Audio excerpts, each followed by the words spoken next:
अस्सलाम वालेकुम। प्रोग्राम जुर्म अंजाम के साथ मैं हूं मुजाहिद शेख। आज के जुर्म अंजाम में हम आपको जुल्म की एक ऐसी दास्तान सुनाएंगे जिस जुर्म का कोई कसूरवार अभी तक पकड़ा ही नहीं गया, ना ही कसूरवार का तयन हो सका है। और अगर कसूरवार का तयन नहीं हो सका तो फिर इसका अंजाम क्या होगा ये भी किसी को मालूम नहीं। एक माह का या 1.5 माह का बच्चा हॉस्पिटल में जाता है हंसता खेलता माँ की गोद में। चेस्ट इन्फेक्शन होता है, इंजेक्शन लगता है और उसकी इंजेक्शन के रिएक्शन में, गलत इंजेक्शन के रिएक्शन में वो माजूर हो जाता है, ज़हनी माजूर हो जाता है। सबसे पहले हम आपको दिखाते हैं कि वो बच्चा जो अब 1-1.5 साल का हो चुका है वो किस तरह से एक ज़िंदा लाश बना हुआ है। सबसे पहले हम आपको प्रोग्राम में उस बच्चे की मौजूदा हालत दिखाएंगे और फिर आपको बताएंगे कि बच्चे के साथ क्या हुआ, क्या जुल्म हुआ और जुल्म करने वालों को क्यों अभी तक सज़ा नहीं मिल सकी। ये सब कुछ आपको दिखाते हैं आज के इस प्रोग्राम में। प्रोग्राम के आगाज़ में जिस तरह से मैंने आपको बताया कि एक बहुत ही नन्हा मुन्ना सा बच्चा है जिसको सिर्फ डॉक्टरों की गफलत से एक गलत इंजेक्शन लगता है और उस बच्चे की हालत जो है वो आप देख सकते हैं कि इसको किस तरह से माँ गोद में उठा के रखती है। जब माँ थक जाए तो फिर बाप इसको गोद में उठा के रखता है। इसकी हालत ऐसे क्यों हुई? ना तो ये कुछ खा सकता है ना कुछ ये पी सकता है। खुराक की नाली के ज़रिए इसको सिर्फ दूध पिलाया जाता है और ना ये रो सकता है। अगर रोता है तो इसके रोने की भी आवाज़ किसी को सुनाई नहीं देती। सिर्फ माँ के दिल को पता चलता है कि बेटा इनका रो रहा है। हालत कैसी है? आपने देखा कि हर 2 मिनट बाद, हर 5 मिनट बाद इसके गले में एक पाइप डाला जाता है जिससे इसको उसकी सफाई की जाती है ताकि इसकी सांस जो है वो आसानी से आती रहे। कौन सा ऐसा इंजेक्शन था? क्या वो जहर का इंजेक्शन था? क्या वो इतना एक्सपायरी डेट का इंजेक्शन था? कौन सा ऐसा इंजेक्शन था जो इसको लगाया गया और एक तंदुरुस्त हंसता खेलता हुआ बच्चा इस तरह से हो गया?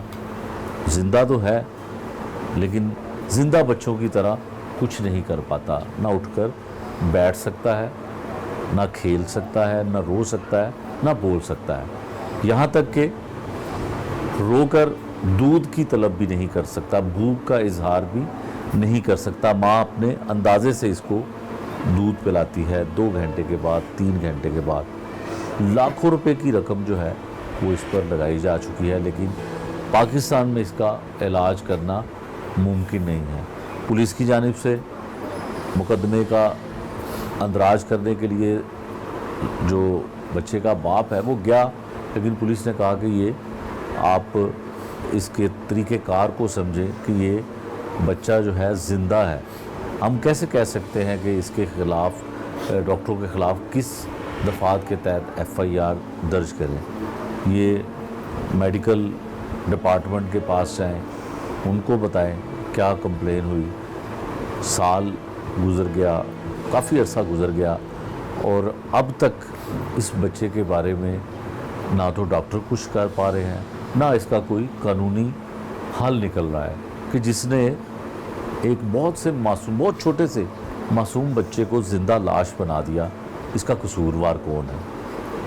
किस डॉक्टर ने या किस स्टाफ ने इसको इंजेक्शन लगाया और क्यों लगा?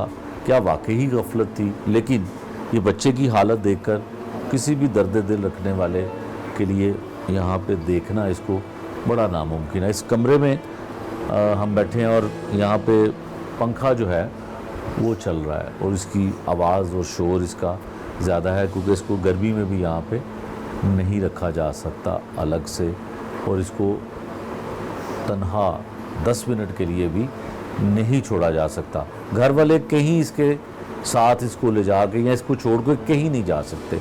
रात को भी इसको सुलाकर नहीं सो सकते। जब ये सोता भी है तो इसकी आंखें खुली रहती हैं। पता नहीं इस बच्चे को क्या हुआ है। जानते हैं इस मासूम बच्चे के बाप से सबसे पहले।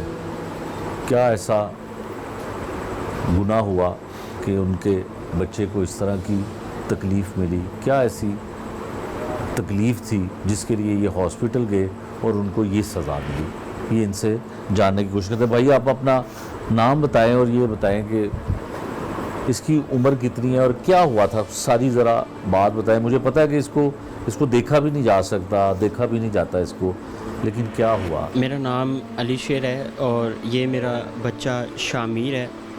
हम जब ये 1.5 माह का था, सर्दियाँ थी, इसको चेस्ट इन्फेक्शन था, हम इसको हॉस्पिटल लेके गए हैं। सब्ज़ाज़ार में सरकारी हॉस्पिटल है? जी सरकारी हॉस्पिटल है। एक दिन उन्होंने एडमिट कर लिया है कि शायद इसकी छाती पे रेशा है। ठीक है। दूसरे दिन कहते हैं कि जो है आप ना इसको ले जाएं, इसकी रिपोर्ट्स क्लियर हैं और अगले दिन आप फॉलो अप इंजेक्शन लगवा लीजिएगा। ठीक है। जब तक ये वहाँ पे रहा है, इसको ड्रिप में इंजेक्शन लगते रहे हैं। ठीक है। उसके बाद अगले दिन वो नर्स गायनी वार्ड में लेके गई है, बच्चा वार्ड में नहीं लेके गई। गायनी अच्छा। वार्ड करीब थी, बच्चा वार्ड ज़्यादा दूर थी। अच्छा। वो वहाँ पे लेके गई है और उसने इसको इंजेक्शन लगाया। इंजेक्शन लगते साथ ही मेरे बच्चे की जो ज़ुबान है वो ऊपर लग गई है। इंजेक्शन जैसे ही लगा उसका रिएक्शन हुआ? उसका रिएक्शन फ़ौरन से होना शुरू हो उस गया। वक्त इसकी कितनी उम्र थी? 1.5 माह का था ये। 1.5 माह का था? जी 1.5 माह के बच्चे को तो शायद डॉक्टर वैसे भी रिकमेंड नहीं करते हैं इंजेक्शन के लिए। बस हमारी किस्मत ख़राब थी। हम जब ये 1.5 माह का था इसको ले गए, हमें नहीं अंदाज़ा था कि ये अब इसकी कितनी उम्र है? अब ये 1 साल 7 महीने का हो चुका है। और तकरीबन 1 साल 6 महीने से आप इसको ऐसे ही गोद में लेके बैठे हैं? जी 1 साल 6 महीने से हम इसी तरह से इसको लेके चल रहे हैं। अच्छा। जब फिर इसको आप हॉस्पिटल, ये इंजेक्शन लगा, क्या हुआ? इंजेक्शन लगता है, इसकी मम्मा उसको कहती है कि ये देखिए मेरा बच्चा जो है वो आहिस्ता से रो रहा है, ये ऐसे नहीं रोता, ये बहुत शोर करता है। तो वो काफ़ी दूर बैठी हुई है और कहती है कि नहीं आपको ऐसे ही लग रहा है, ये इसको इंजेक्शन का दर्द हुआ है, ये वो सो जाएगा। इसने फिर कहा है कि नहीं इसको देखें, ये ऐसे नहीं करता, ये काफ़ी एक्टिव है ये बच्चा। तो कहती है कि नहीं अभी आपको ऐसा ही लग रहा है, आपका पहला बच्चा है, आप टेंशन ना लें, वो सो जाएगा, आप छोड़ दें उसको। फिर इसने 10 मिनट तक इसी तरह देखा। इसने कहा है कि इसका कलर जो है वो येलो हो रहा है, इसको रिएक्शन इस कदर हो चुका था, इसका कलर जो येलो हो गया है। फिर इसने उसे कहा है कि देखें किसी डॉक्टर को बुलाएं। वो कहती है डॉक्टर अभी राउंड पे हैं, ऊपर कोई भी डॉक्टर नहीं है, ओपीडी में कोई भी डॉक्टर नहीं है। तो फिर ये इसने इसको उठाया, ऐसे हाथों में उठाया है, तो इसने अपने हाथ पाँव छोड़ दिए, इसका सांस बंद हो गया।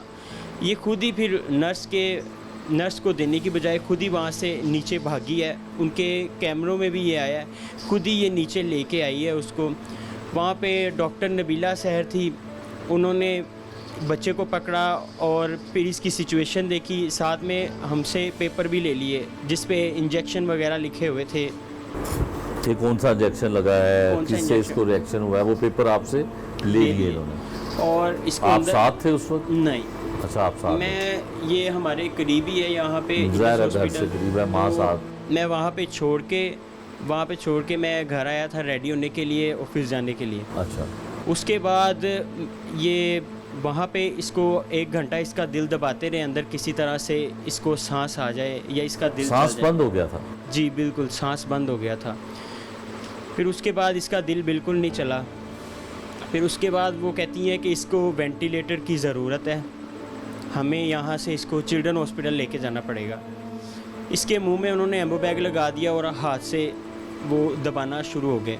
हाथ से मतलब सांस देते रहे कि चिल्ड्रन हॉस्पिटल तक इसकी जो है ये इसको कुछ हो ना। उन्होंने एम्बुलेंस पकड़ी, मेरी वाइफ को साथ बिठाया है और चिल्ड्रन हॉस्पिटल वो चली गई हैं। हमें इसको नहीं अंदाज़ा, मैं भी जब वहाँ पे पहुँचा वो डॉक्टरों के साथ बातें कर रही थी, हमें नज़र आ रहा था कि इसके साथ कुछ गलत हो चुका है, कि वो हमें कुछ नहीं बता रही और ख़ुद ही वो सारी फ़ाइल फिल कर रही है वहाँ पे बैठ के। और उसके बाद वो कहती है मैं वेंटिलेटर का जो है ना अरेंज करती हूँ आपके लिए, और ऊपर चली गई है। उसके बाद वो वहाँ से फ़रार हो गई है। हमें इसकी जान की पड़ गई, सारा दिन हम इसको हाथ से सांस देते रहे हैं। फिर उसके बाद जाके शाम को हम इसको हॉस्पिटल में ले गए हैं।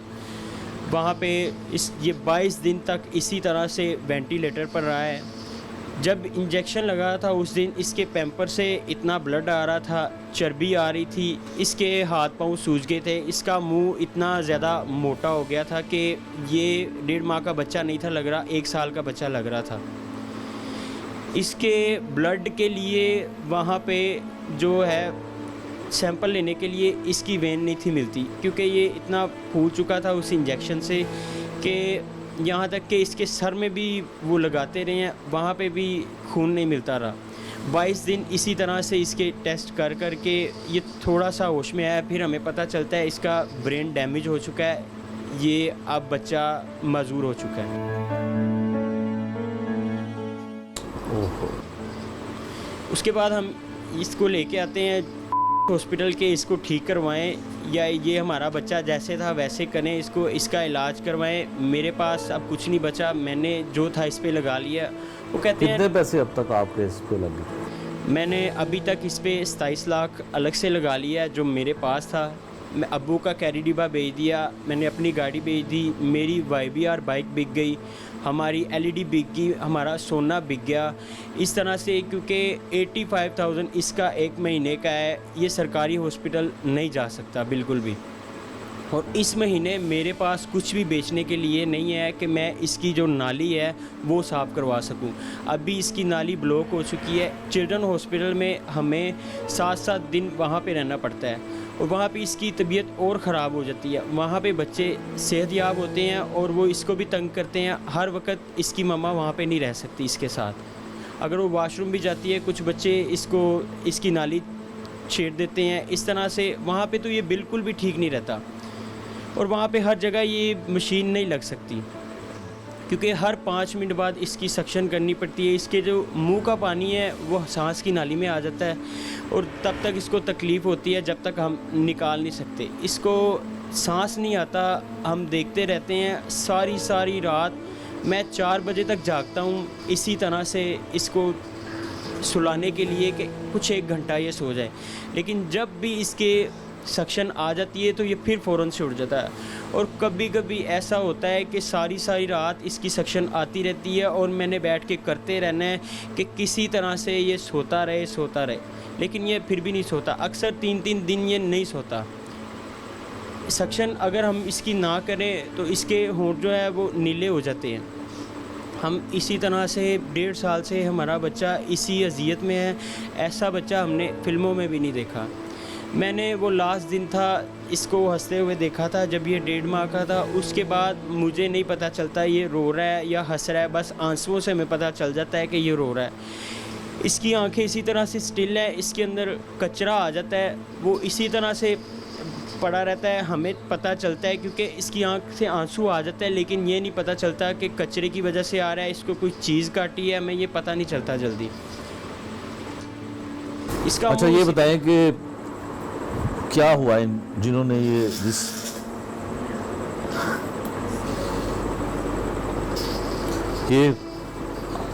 आपने आवाज़ सुनी होगी जिसने बिल्कुल एकदम से परेशान कर दिया कि जब इसकी तबीयत ख़राब होती है तो इस तरह की ही आवाज़ आती है और फिर ये इस मशीन के ज़रिए इसका जो है वो सारा सिस्टम ठीक किया जाता है। अच्छा आप ये बताएं कि जिन लोगों ने या जिन डॉक्टर्स ने या जिस स्टाफ ने ये की, जिनसे ये हुआ, उनके ख़िलाफ़ एप्लीकेशन दी पुलिस स्टेशन में, कहाँ पे गए, कौन सा दरवाज़ा खटखटाया? हम पुलिस स्टेशन गए हैं तो वो हमें कहते हैं कि आपका बच्चा अभी हॉस्पिटल में है। हमने कहा जी आपका बच्चा अभी ज़िंदा है? जी, अभी आपका बच्चा अगर ज़िंदा है तो हम कुछ नहीं कर सकते, हम इस पे FIR नहीं कर सकते। हमें ये मालूम ही नहीं कि आपके बच्चे साथ हुआ है नहीं हुआ। आप लिहाजा पंजाब हेल्थ केयर कमीशन चले जाएं। ठीक है। हम पंजाब हेल्थ केयर कमीशन गए हैं, 1 साल से वहाँ पे केस लगा हुआ है। इलाज के लिए इतने पैसे आपके लग गए हैं, आपको कोई इलाज के लिए इन्होंने पैसे दिए या उन्होंने कहा कि हम इसका ट्रीटमेंट करवाते हैं, यहाँ पे इलाज नहीं होता तो बाहर भिजवा देते हैं? नहीं वो जी, वो तो आते हैं, उन्होंने 10 हायर किए हुए हैं। एक टाइम पे एक आता है, दूसरे की एप्लीकेशन देने आता है, दूसरे टाइम दूसरा आता है, उसकी एप्लीकेशन देने आता है। वो इस इंतज़ार में हैं और वो कहते हैं कि ये किसी तरह से थक हार के खुद ही ये लोग चले जाएं यहाँ से। अच्छा, आपने यकीनन आपने कानूनी रास्ता अख्तियार किया, इसमें आपको थोड़ा तख़ीर से सही लेकिन इंसाफ ज़रूर मिल जाएगा। और हुकूमत पंजाब जो है मेडिकल में, हेल्थ में बहुत काम कर रही है, और ये भी हुकूमत पंजाब के अंडर में आता है हॉस्पिटल। और मैं तो ये चाहता हूँ कि आप, ये आपके सामने कैमरा है, इसमें देखें किसको फरियाद करना चाहते हैं, किसको इंसाफ के लिए अपील करना चाहते हैं, ये आपके पास है। हम जो वज़ीर सेहत है उससे अपील करना चाहते हैं कि इस तरह के डॉक्टर को अभी तक जो ड्यूटी पे मौजूद हैं, जो वहाँ पे हेल्थ केयर कमीशन में आते हैं और हंस हंस के चले जाते हैं, वहाँ पे वो एक ऐसे लगता है हमें जैसे पार्टी करने आए हैं।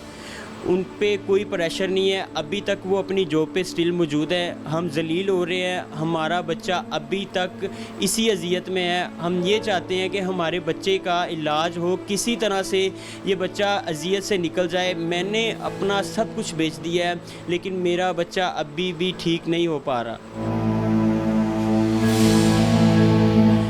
मेरी अपील है कि मुझे इंसाफ चाहिए और इनके खिलाफ सख्त से सख्त कार्रवाई होनी चाहिए।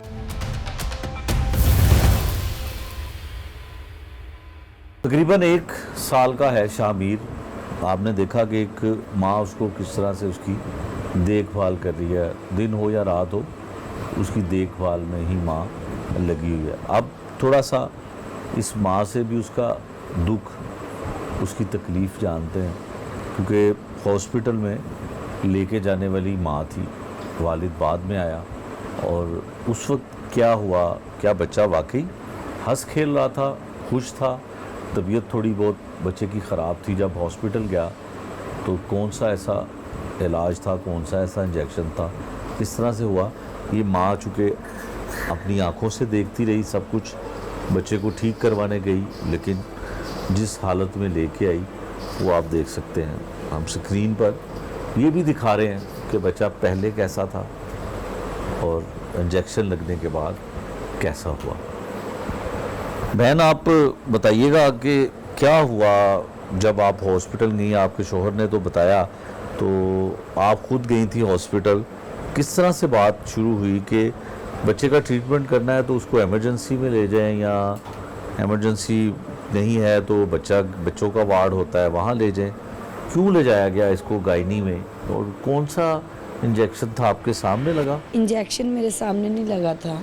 जब मैं शामीर को लेके गई हूँ, शामीर बिल्कुल ठीक था, खेल रहा था। जब हम ऊपर, पहले मैं इमरजेंसी में नीचे लेके गई हूँ इसे, उसके बाद इसे उन्होंने ऊपर ओपीडी में भेज दिया है। तो पहले इंजेक्शन इसे बच्चा वार्ड में लगते रहे, तो नर्स ने कहा नहीं इधर इंजेक्शन लगने हैं, आप इधर ले आएँ। वो गाइनिंग वार्ड थी, औरतों को ब्लड लग रहा था। जब शामीर को इंजेक्शन वहाँ लगा तो शामीर की हालत काफ़ी सीरियस हो गई थी। खेलता, हंसता, मुस्कुराता, एकदम से तबीयत गड़बड़ हो गई। जी, जब इंजेक्शन लगा तो मैंने उसे कहा कि इसे देखो, अभी आधा इंजेक्शन इसके अंदर गया, तो मैंने कहा इसे देखो, ये इस तरह नहीं रोता। वो मुझे कहती नहीं तुम्हारा पहला बच्चा है, तुम इसीलिए ज़्यादा कर रही हो। तो अभी शामीर रो रहा था तो मुझे कहती इसे फीड करवाओ, क्योंकि ये फीड नहीं करता था, मदर फीड नहीं करता ये। घर में से मैं फीड लेके नहीं, इसका फीडर नहीं लेके गई थी। तो नर्स को मैंने कहा इसे देखो, इसकी हालत बिगड़ रही, उसने इसे नहीं देखा। ये 10-15 मिनट लेटा रहा, मैं शोर करती रही, उसने कहा नहीं अभी डॉक्टर आएंगी तो देखेंगी। ठीक तो है। फिर मैंने इसे जब उठाया, हर माँ को अपने बच्चे का पता होता है कि बच्चा किस तरह रोता है। जब मैंने इसे उठाया तो इसके हाथ पाँव में जान नहीं थी, शामीर की सांस बंद हो चुकी थी।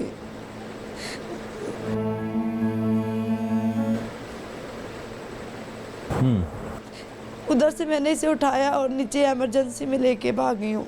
जब मैं भागी हूँ तो जब नीचे गई हूँ तो मैंने इसे जाके डॉक्टर नबीला सहर को दिया है। उसने इसे पकड़ा और 1-1.5 घंटा इसे अंदर रखा है। मैं शोर मचाती रही हूँ, भागती रही हूँ कि मुझे मेरा बच्चा दिखाओ। वो मुझे, मैंने उस नर्स का भी बताया, वो नर्स भी नीचे आई है। उन्होंने कहा नहीं नहीं आप बैठें, आपका बच्चा ठीक है। इससे 1.5 घंटा सांस नहीं आई। फिर उन्होंने इसे एम्बो बैग लगा के सांस देना शुरू कर दिया।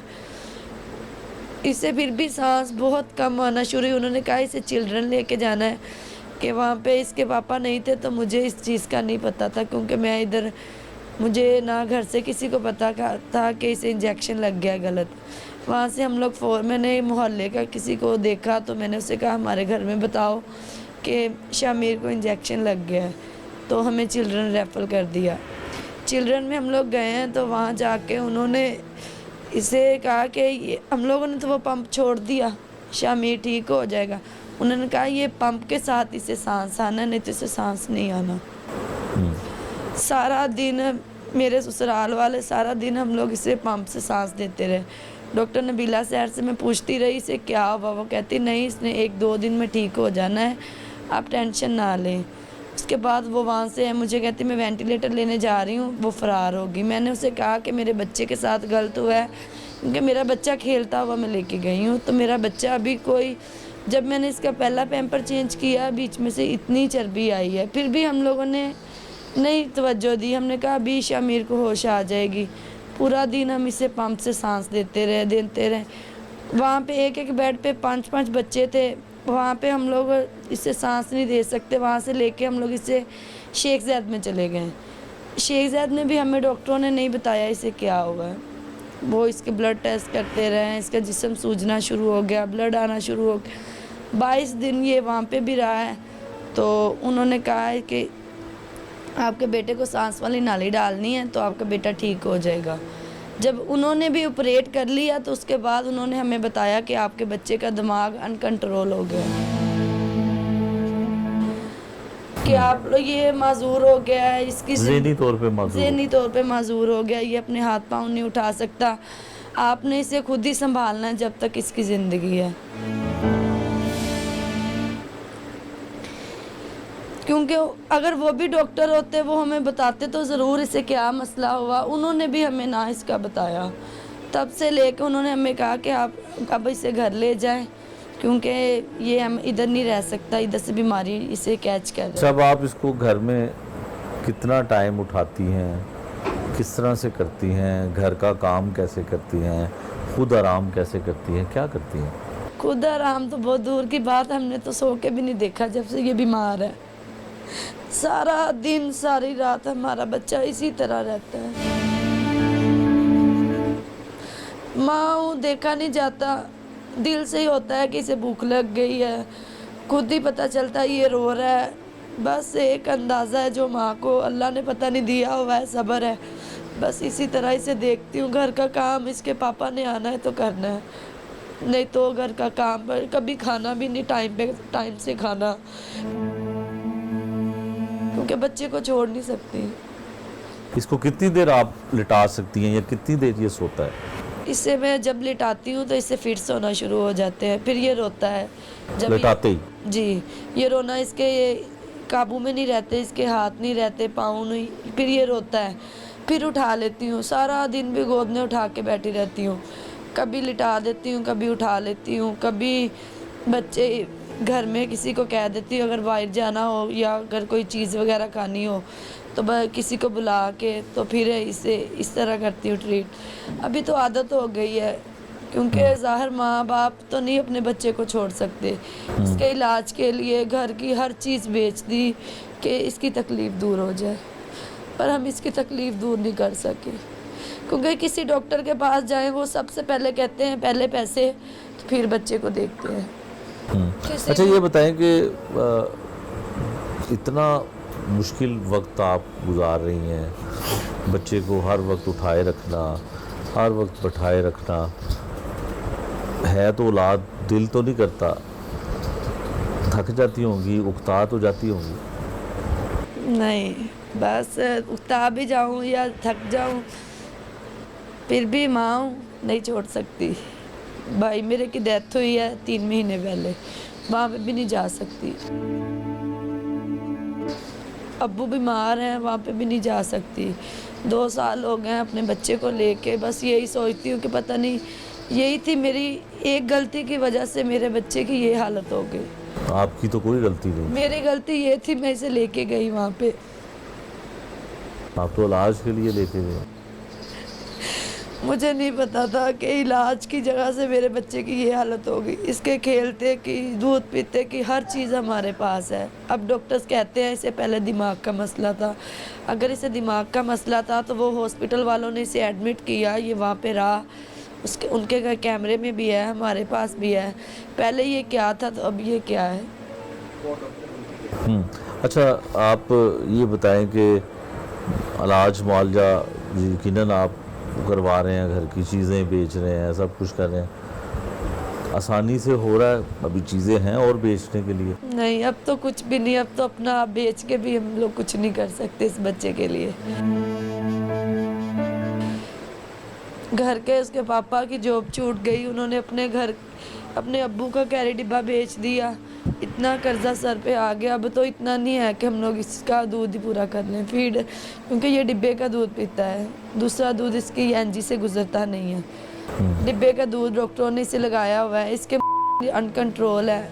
बड़े से बड़े डॉक्टर के पास लेके गई हूँ, वो कहते हैं दिमाग की वजह से इसके पे इसका कंट्रोल नहीं है।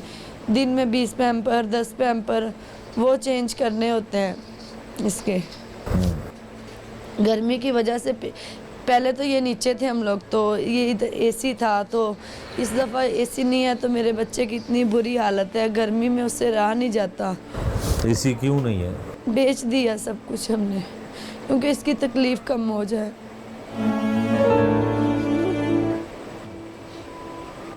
अच्छा, ये दुनिया के लिए, दुनिया वालों के लिए आपके हस्बैंड ने तो फरियाद कर ली, आपकी कोई ऐसी फरियाद है जो खुदा भी सुन सकता है? सुनता ही खुदा है यकीनन। कुछ कहना चाहती हैं ऐसा? मैं कहती हूँ जैसे सबके बच्चे खेलते हैं, बहुत लोग होते हैं, बहुत NGOs होते हैं, बच्चों का इलाज करवाते हैं। मेरे बच्चे का कोई इलाज करवा दे, मेरा बच्चा भी खेले, मैं इसे देखूं। और उन डॉक्टरों को सज़ा मिलनी चाहिए जो केयर कमीशन में हम लोग जब जाते हैं, वो मेरे बच्चे का भी मजाक बनाते हैं, देखते हैं, वो वकील उन पे करते हैं। मैं वहाँ पे देखती हूँ और रोती हूँ कि इनका क्या, अगर इनका बच्चा होता तो आज पता नहीं कौन कौन से हॉस्पिटल में जाता। ये हम गरीबों के बच्चों के साथ ऐसे करते हैं, भेड़ बकरियों वाला हिसाब करते हैं। और आपके बच्चे हैं? नहीं, मेरा पहला बच्चा ये है। अब मेरे पास बेटा मुझे अल्लाह ने दिया। मैं तो बीमार हो जाऊं तो मैं हॉस्पिटल में नहीं रहती कि मेरा बच्चा घर में होगा, उसे कोई संभालने वाला नहीं होगा।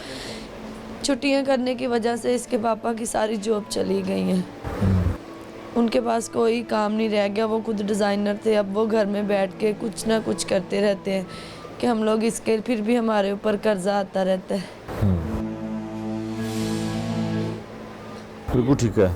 ये थे जी हेल्थ केयर कमीशन, जिनका इन्होंने, खातून ने, एक माँ ने जिक्र किया है कि हेल्थ केयर कमीशन चक्कर काटे जा रहे हैं, चक्कर लगाए जा रहे हैं, लेकिन इंसाफ नहीं मिल रहा। यकीनन बच्चे का कुछ भी वापस नहीं आ सकता। जो डॉक्टर्स की रिपोर्ट है, जो माँ और जो बाप कहते हैं कि बच्चा शायद आप उस तरह से, शायद अल्लाह के इख्तियार में है, कुछ भी हो सकता है, कुछ भी अल्लाह कर सकता है, लेकिन शायद बच्चा उस तरह से दोबारा सेहतयाब ना हो सके। लेकिन कितनी बड़ी गफलत है, कितनी बड़ी लापरवाही है। कई लोगों की ऐसे जानें भी गई होंगी, कई बच्चों की ऐसे जानें चली भी गई होंगी, और इस बच्चे के साथ जो हुआ वो आपके सामने है। ना ये जिंदों में शुमार होता है, ना ये मुर्दों में शुमार होता है। और ये माँ का ही हौसला है, माँ की ही हिम्मत है कि हर वक्त उसको लेके बैठती है। अगर कुछ मदद कोई करता है तो वो सिर्फ घर से जाने वाला, काम से वापस आने वाला उसका बाप है, वरना ना तो ये कोई काम काज कर सकती है, ना ये खाना बना सकती है, ना ही बच्चे को 10 मिनट से 5 मिनट के लिए भी अकेला छोड़ना इनके लिए मुमकिन नहीं है।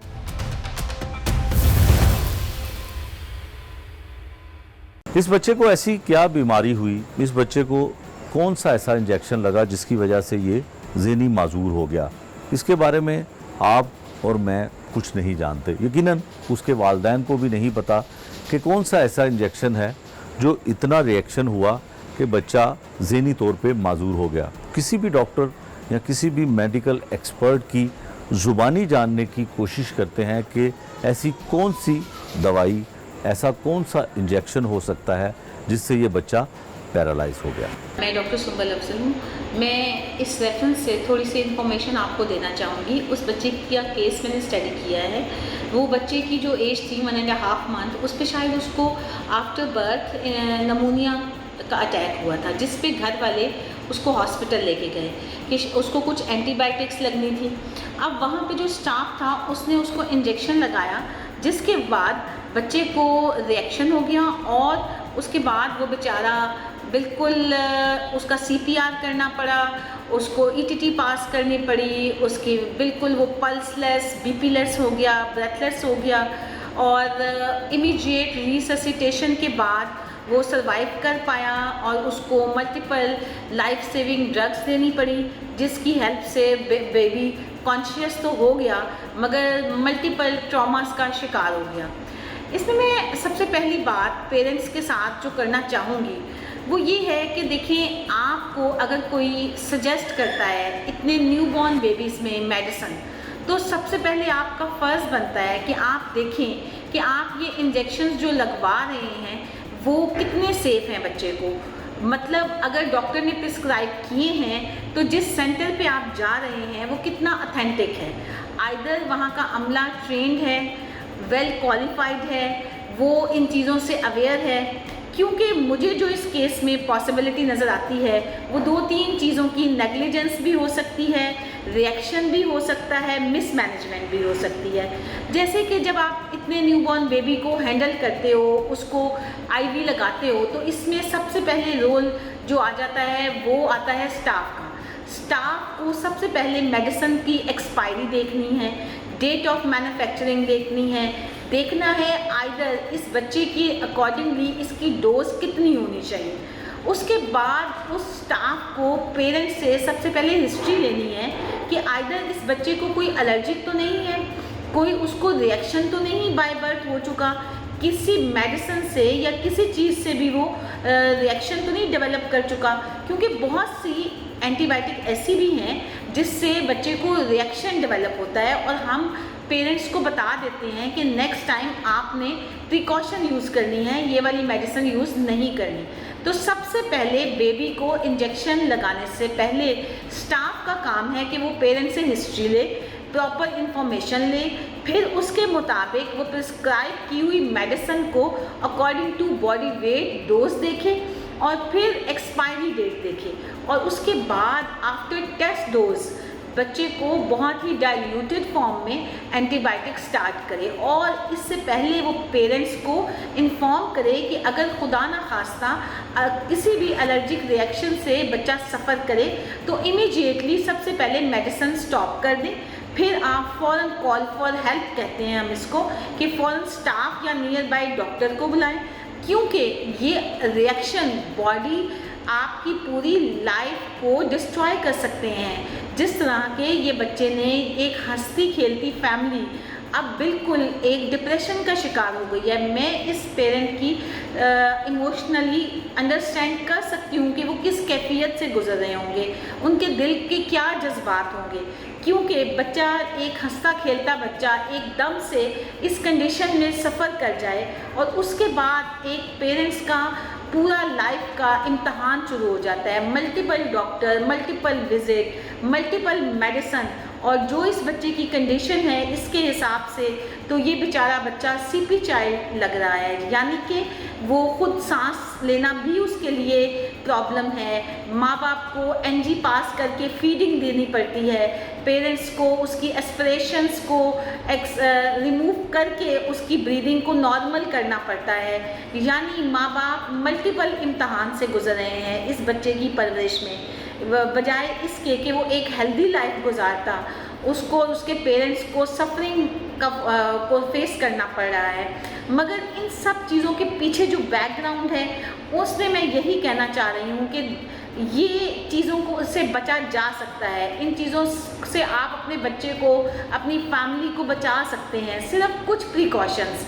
यानी जब भी आप अपने बच्चे को कोई मेडिसिन देते हैं, कोई इंजेक्शन देते हैं, तो उसमें स्टाफ का, डॉक्टर का और पेरेंट्स का, सबका इक्वल रोल है। हम किसी को ब्लेम नहीं कर सकते, यानी कि इसमें रोल किसी की भी गलती हो सकती है, मिसमैनेजमेंट हो सकती है, या आपने मेडिसिन सही तरह से नहीं पढ़ी, हो सकता है एक्सपायर मेडिसिन हो सकता है कि डोज ओवरडोज दे दी हो सकता है सबसे बड़ा मसला रिएक्शन का है। रिएक्शन तो बच्चे को किसी भी चीज़ से हो सकता है, यानी एंटीबायोटिक भी रिएक्शन कर सकती है, इवन कि आप एक फ्लूइड अगर बच्चे को देते हैं तो वो भी रिएक्शन कर सकता है। मगर हम सबको इस पे मिल के काम करना है, उस पेरेंट की मिजरी को कम करना है, सिंपैथेटिक और एम्पैथेटिक अप्रोच लगानी है, यानी उस पेरेंट को काउंसल करना है, हम उसकी मैक्सिमम हेल्प कर सकें, हम उनके काम आ सकें। यानी जो इनिशियल बच्चे का CPR हुआ, जिसकी वजह से उसका ब्रेन डैमेज हुआ, जिसकी वजह से वो प्रॉपर सांस नहीं ले पा रहा, फीड नहीं ले पा रहा, तो इसमें हम उस बच्चे के लिए ये कर सकते हैं कि हम पेरेंट की काउंसलिंग करें, पेरेंट को हेल्प आउट करें, हम उनको सपोर्ट करें, हम उनको मल्टीपल फैसिलिटीज़ बता सकें कि हम उनके बच्चे के लिए क्या कर सकते हैं। मगर मसला ये है कि इन चीज़ों से बचना बहुत ज़रूरी है। इसके लिए माँ बाप और हॉस्पिटल का अमला, जिसमें स्टाफ, डॉक्टर और एडमिनिस्ट्रेशन शामिल है, इन सब का रोल है। इन सब को चाहिए कि अपनी अपनी चीज़ों को इम्प्रूव करें। यानी डॉक्टर अगर पेशेंट को कोई चीज़ प्रिस्क्राइब करता है तो उसे प्रॉपर काउंसलिंग करनी चाहिए। बच्चों के मामले में लापरवाही नहीं करनी चाहिए, क्योंकि छोटी सी गलती आपको बहुत ज़्यादा नुकसान दे सकती है, आपकी पूरी लाइफ को ख़राब कर सकती है, आपके बच्चे को मोहताज और माजूर कर सकती है।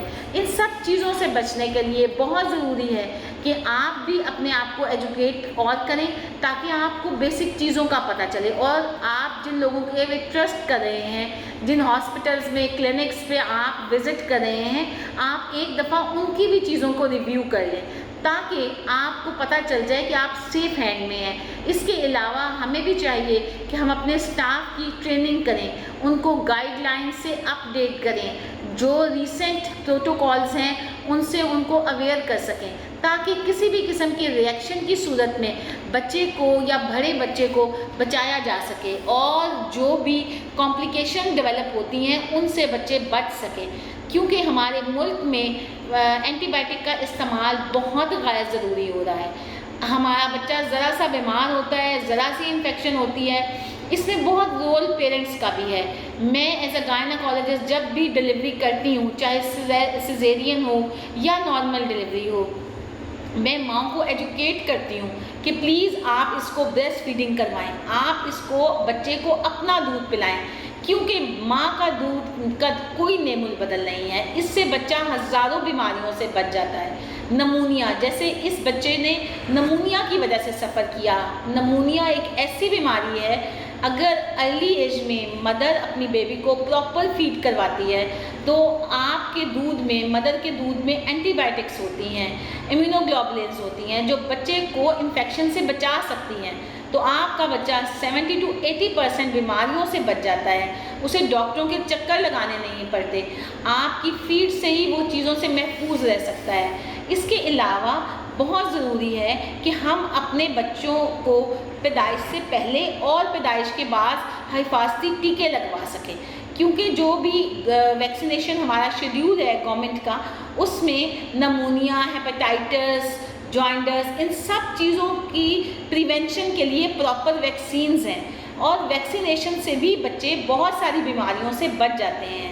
हमें अपने पेशेंट्स को अवेयरनेस ये भी देनी है कि हम अपने बच्चों को इन सारी बीमारियों से बचा सकें, और अपने स्टाफ को ये ग्रूम कर सकें, ये अवेयरनेस दे सकें कि आप मल्टीपल इश्यूज़ को कैसे सॉल्व कर सकते हो, आप बच्चों को हैंडल करते हुए किन प्रोटोकॉल का ख्याल कर सकते हो, ताकि वो मुख्तलिफ इन्फेक्शन से, मुख्तलिफ रिएक्शन से और मुख्तलिफ बीमारियों से बच सकें, और आप भी सेहतमंद रहें और आपका बच्चा भी सेहतमंद रहे। आज के जुर्म अंजाम की दास्तान सुनकर दर्द दिल रखने वालों के दिल भी दहल गए होंगे जिन्होंने इस बच्चे को इस हालत तक पहुंचाया, जिन लोगों ने इस बच्चे के माँ बाप को इतना बड़ा दुख दे दिया। क्या वो सज़ा के मुस्तहिक नहीं है? सज़ा देने वाले इदारों और सज़ा दिलवाने वाले इदारों के लिए बहुत बड़ा सवालिया निशान है। क्यों 1 साल गुजरने के बावजूद इस बात का तयन नहीं हो सका कि इस बच्चे को गलत इंजेक्शन क्यों लगाया गया? अगर गफलत थी, लापरवाही थी या नॉन प्रोफेशनलिज्म था तो क्यों हुआ? क्यों उन लोगों को अभी तक कानून के कटहरे में सज़ा नहीं मिल सकी? यकीनन उम्मीद रखते हैं, जिस तरह से उस बच्चे के वालिदैन उम्मीद रखते हैं कि उन्हें किसी ना किसी रोज़ इंसाफ मिलेगा। यकीनन इस बच्चे को इंसाफ मिलना चाहिए। अगर कोई आप में से, कोई आपके जानने वालों में से भी इस बच्चे की हालत को देखकर ये चाहता है कि इसकी मदद हो तो उसके लिए ज़रूर कीजिएगा। ये था आज का जुर्म अंजाम। नए प्रोग्राम तक के लिए मुझे दीजिए इजाज़त। अल्लाह निगहबान।